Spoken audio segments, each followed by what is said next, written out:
The First Minute: How to Start Conversations That Get Results. Written by Chris Fenning. Narrated by Chris Fenning. Introduction.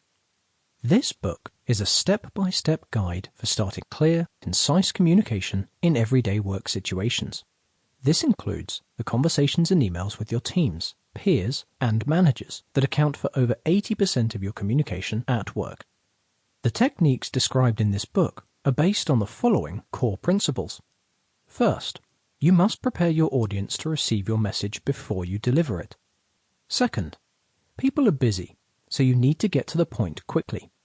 And third, the most effective work conversations focus on actions and solutions, not on problems.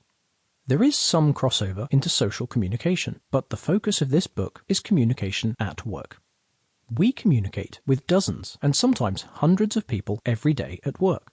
Every conversation relates to a different task or topic, and they all have different goals and outcomes.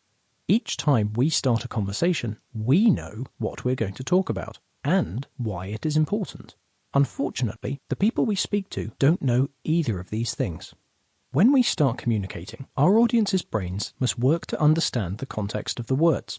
They try to work out why we are talking to them and what they need to do with the information. If these things aren't clear in the first few sentences, their minds create their own versions of the facts. This leads to many problems, from wasted time, incorrect assumptions, all the way to high-cost mistakes. A study by Siemens Enterprise Communications found that a business with 100 employees spends an average of 17 hours a week clarifying communications. That is 884 hours a year that could be better spent delivering value to customers instead of repeating information to make sure it's understood.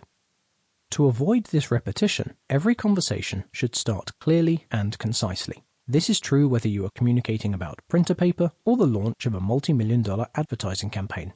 Each conversation can be set up for success if the context, intent, and key message are all clear.